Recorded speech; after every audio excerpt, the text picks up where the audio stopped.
കരാർ പ്രകാരം തന്നിട്ട് അഡ്വാൻസേ 3 ദിവസത്തേക്ക് മാത്രം ഉള്ളതാ. അതിൽ കൂടുതൽ ദിവസം ഈ വായി നോക്കിയിട്ട് ഭാര്യയായിട്ട് കഴിയണമെങ്കിലേ നാളെ എനിക്ക് ബാക്കി കാശ് തരണം. പിന്നെ രാത്രി ലൈറ്റ് ഓഫ് ആക്കി കഴിയുമ്പോ ഇരുട്ടത്ത് പാത്ത് എന്നെ തൊടാനോ പിടിക്കാനോ വന്നാലുണ്ടല്ലോ, എന്റെ ശരിക്കുള്ള സ്വഭാവം നിങ്ങളൊക്കെ അറിയും. താനും കൂടി കേൾക്കാൻ വേണ്ടിയാ പറഞ്ഞത്. ഞാൻ വന്നപ്പോ മുതൽ ഒരുമാതിരി വെള്ളം ഒലിപ്പിച്ചുകൊണ്ടുള്ള നോട്ടം തുടങ്ങിയതാ.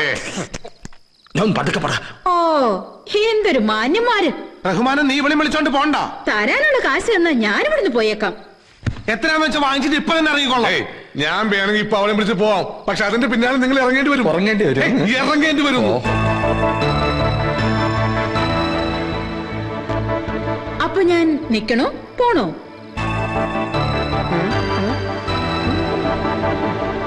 എന്റെ പൊന്ന് സരള, നീ ഒന്ന് അടങ്ങ്.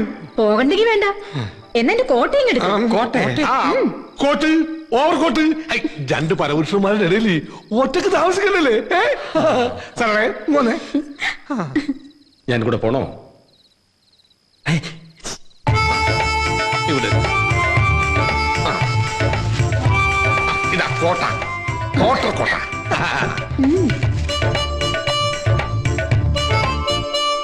അല്ല, എന്താ പരിപാടി? 1.5 അടിക്കാൻ പോലും കിട്ടാത്ത 1-ാം തീയതിയാ ഇന്ന്. ബാച്ചിലേഴ്സിന് ഫാമിലി ആക്കുന്ന ഈ മുച്ചീട്ട് റഹ്മാനി എന്ത് 1-ാം തീയതി? എടാ മുച്ചീട്ട, സത്യം പറ, നിനക്ക് ഐഡി വെട്ട് സാധനത്തിന് എവിടെ നീട്ടി? അതൊരു വലിയ കഥയാ. ചുരുക്കി പറ. മുംബൈയിലെ ബാറിലായിരുന്നു സരളക്ക് ജോലി. എന്ന് വെച്ചാൽ ക്യാമറ ഡാൻസ്. ക്യാമറ നിർത്തിയപ്പോ അവള് കൊച്ചിയിലെത്തി. ഉർവശി ഷാബ് ഉപകാരം എന്ന് പറഞ്ഞ പോലെ എന്റെ ഉർവശി ഇപ്പൊ സരളയാ.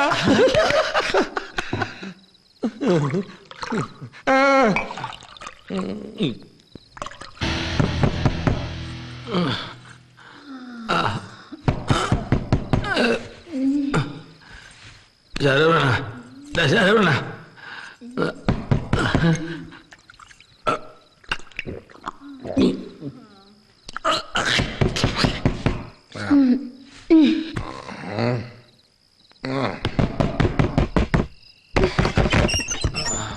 ഇപ്പൊ ഇറങ്ങിക്കോ എല്ലാരും ഇവിടുന്ന്. മല്ലി വന്നിരിക്കുന്നു. മല്ലിയും മുളകൊക്കെ ഞങ്ങൾ ആവശ്യത്തിന് കൊണ്ടുവന്നിട്ടുണ്ട്. ഇനി അത് തീരുമ്പോ ഞങ്ങൾ പറയാം. ഞാൻ നിങ്ങൾക്ക് മല്ലിയും മുളകും വിൽക്കാൻ വന്നതല്ല. എന്റെ പേരാ മല്ലി. പേരോ? ഇത് തങ്കപ്പൻ തന്നെയാ. ഇപ്പൊ ഇറങ്ങണം എല്ലാരും ഇവിടുന്ന്. രാവിലെ കാശെണ്ണി മേടിക്കാ, രാത്രി ഇവിടുന്ന് ഇറങ്ങി പോവാൻ പറയാ. ഇതിന്റെ വെള്ളരിക്ക പറ്റില്ല. നിങ്ങൾക്ക് പാട്ടും കൂത്തും നടത്തി ആഘോഷിക്കാൻ ഇത് ക്ലബ്ബൊന്നും അല്ല. മുത്തശ്ശനൊന്നും മിണ്ടണ്ട. മാന്യമായി ജീവിക്കുന്ന ആൾക്കാരാ ഞങ്ങള്. നിങ്ങളുടെ തോന്നിവാസം ഒന്നും ഇവിടെ നടക്കില്ല. സംഗീതം തോന്നിയാസാണോ? ഇതപ്പൊ നന്നായ. അതെന്താ സിസ്റ്റർ, ഈ പാവം കലാമണ്ഡപം സരളയെടുത്ത് ഒന്ന് കളിച്ചപ്പോ ഞാനൊന്ന് പാടിയത് ഇത്ര കലാമാക്കണോ? കലാമണ്ഡപം അല്ല, കലാമണ്ഡലം. ഫ്രണ്ടിലായാലും മുന്നിലായാലും കളിയുണ്ടല്ലോ. തന്റെ കോമഡി ഒന്നും ഇവിടെ വേണ്ട. മോളെ മല്ലി, ചോളാന്ന് പണം എണ്ണി തന്നതേ നീ പറഞ്ഞ പോലെ ജീവിക്കാനല്ല. 1 വർഷത്തിൽ കരാറുണ്ടാക്കിയിട്ടുണ്ടെങ്കിൽ 1 വർഷത്തിൽ ഞങ്ങൾ ഇവിടെ താമസിക്കും. 1 വർഷമല്ല, 1 രാത്രി പോലും ഇവിടെ നിൽക്കാൻ പറ്റില്ല. എന്താ ചെയ്യേണ്ട നീ മല്ലിക്കറിയാം. മല്ലിക്കറിയോ? എടോ നോക്കി മേടിപ്പിക്കലടി. ഉള്ള നോട്ടം കണ്ട മത്തങ്ങ കണ്ണി. ഇവള് മല്ലിയല്ല, മുളക. നല്ല 1-ാം തരം വെള്ളക്കാന്താരി മുളക്. ഇവളെന്താ സ്കൂളിൽ കൊണ്ടുപോവാ?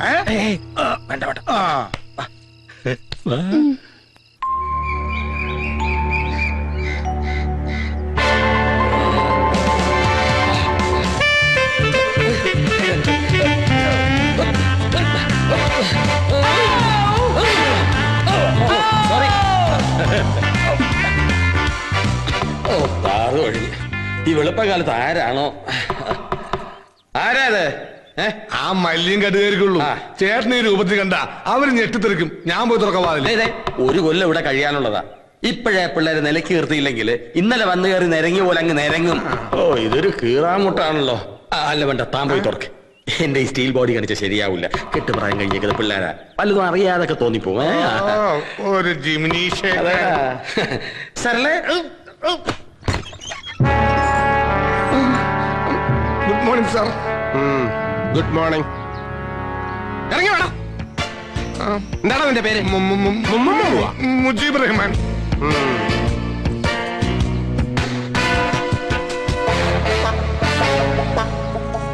ആരടാ ഇവള്? എന്റെ പെങ്ങളാണ് സാർ, സരള. റഹ്മാന്റെ പെങ്ങള് സരള. സഹോദരനും സഹോദരിയും തമ്മിൽ നല്ല മതസൗഹാർദ്ദം. സാർ, ഇതെന്റെ കൂട്ടുകാരന്റെ ഭാര്യ എനിക്ക് എന്റെ സ്വന്തം പെങ്ങളെ പോലെയാ. പെങ്ങളെ പോലെ? പെങ്ങളല്ലല്ലോ. ആണോ? സത്യം പറ, ആരാ അവള്? മുമ്പ് മുംബൈയില് ബാർ ഡാൻസർ ആയിരുന്നു. ഇപ്പോ റെന്റെ വൈഫായിട്ട് ജോലി ചെയ്യുന്നു. റെന്റെ കാറെന്നൊക്കെ കേട്ടിട്ടുണ്ട്. റെന്റെ വൈഫ് കൊള്ളാം, നല്ല ബെസ്റ്റ് ബിസിനസ്. എന്താ നിനക്ക് ഇവിടെ കാര്യം? അത് വീട് പണിയത്തിനെടുക്കാൻ വേണ്ടി ഭാര്യയായിട്ട് അഭിനയിക്കാൻ പണം തന്ന് കൂട്ടിക്കൊണ്ടു വന്നതാ. പണം തന്നാ നീയൊക്കെ എന്തും ചെയ്യും. ആരൊക്കെയാ കൂട്ടുകെട്ടികള്? എവിടെ കൂടാതെ വേറെ എത്ര പെങ്ങന്മാരുണ്ടോ? ഞാനൊരു പാവം ബ്രോക്കറാണ് സാർ.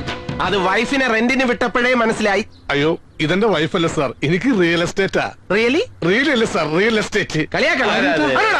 ആ സാർ, ഇവരുടെ പേരിലാണ് വീട് പണയത്തിന് എടുത്തിരിക്കുന്നത്. അകത്തെന്താ കിണർ കുത്തായിരുന്നോ?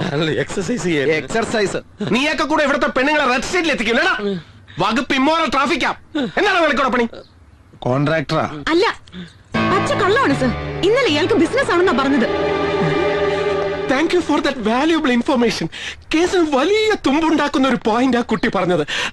എന്താ പേര്? മല്ലിക. ഓ, മനസ്സിലായി. ഈ കേസിലെ പരാതിക്കാരി. എന്റെ പേര് ശ്രീനിവാസൻ, SI ശ്രീനിവാസൻ. കണ്ടില്ലേ? Saravanan contractor cum business man ആണല്ലേ? കോൺട്രാക്ടർ കം ബിസിനസ്മാൻ അല്ല, അല്ലറ ചില്ലറ പണി കൊടുക്കുകയും വാങ്ങുകയും ചെയ്യുന്ന ചിന്ന കോൺട്രാക്ടർ. കൊട്ടേഷൻ ബിസിനസ് അങ്ങനെ മലയാളത്തിൽ പറയും. കൂടുതൽ സ്മാർട്ട് ആകാൻ നോക്കണ്ട. I won't tolerate this kind of ഗുണ്ടായിസം. നോക്കി നിൽക്കാതെ എല്ലാത്തിനും പിടിച്ച് വണ്ടി കയറണം. സാർ, ഞാൻ ഇവള് കുളിച്ചിട്ട് വരാം. നിന്നെ ലോക്കപ്പിലിട്ട് കുളിപ്പിക്കണം. പട്ടി കേളാൻ. എന്താ കേസാക്കണ്ട, ഇവിടെ നിന്ന് ഒഴിവാക്കിയാ മതി. ഇവര് കുട്ടി ഉപദ്രവിക്കുന്നു പഠിച്ചിട്ടാണോ? അതല്ല സർ, ഇത്തരം കേസിൽ ഞങ്ങൾ കോടതിയിൽ സാക്ഷി പറയാൻ എത്തുക എന്നൊക്കെ പറഞ്ഞാൽ ആളുകൾ പിന്നെ പല കഥകളും പറഞ്ഞുണ്ടാക്കും.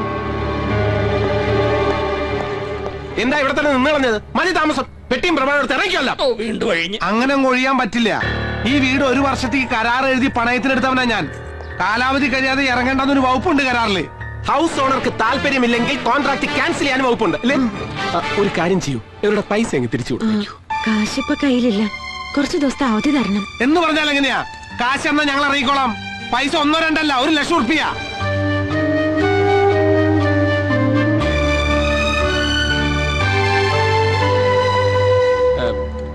തൽക്കാലം ഇവര് കാശ് തരുന്നത് വരെ നിങ്ങൾ വേറെ എവിടെയെങ്കിലും പോയി താമസിക്കുക. എന്നാ സാറൊരു പണി. സാറ് ഭാര്യയും കുട്ടികളും കൂട്ടി സ്റ്റേഷനിലേക്ക് താമസം മാറി. ഞങ്ങൾ സാറിന്റെ വീട്ടിലേക്ക് താമസം മാറ്റിക്കോളാം. കുട്ടിയൊന്നും വിഷമിക്കണ്ട, ഇവന്മാരെ ഞാൻ ഡീൽ ചെയ്തോളാം. അത് ശരി, ആളെ കണ്ടപ്പോഴേ എനിക്കും തോന്നി. മറക്കല്ലേ? നടക്കടാ. സാറേ, ഒരു മിനിറ്റ്, ഒറ്റ മിനിറ്റ്. എന്താടാ? കോൺസ്റ്റബിൾ അംബുജാഷിയുടെ ഗർഭത്തിനുള്ള ഉത്തരവാദി സാറാണെന്നുള്ളത് സാറിന്റെ ഭാര്യയോട് ഫോൺ ചെയ്ത് പറഞ്ഞിട്ട് സ്റ്റേഷനിലോട്ട് വന്നാ മതിയോ? അംബുജാക്ഷി എങ്ങനെ അറിയാം? അമ്പുജാക്ഷിക്കുള്ള വാടക വീട് ഞാനാ ശരിയാക്കി കൊടുത്തത്. അപ്പം എല്ലാം പറഞ്ഞതുപോലെ തൽക്കാലം അഡ്വാൻസ് തുക അറേഞ്ച് ചെയ്യുന്നവരെ ഇവരിവിടെ കഴിഞ്ഞോട്ടെ. പാവങ്ങളാ. ഞാൻ മുടങ്ങി. അല്ലേ?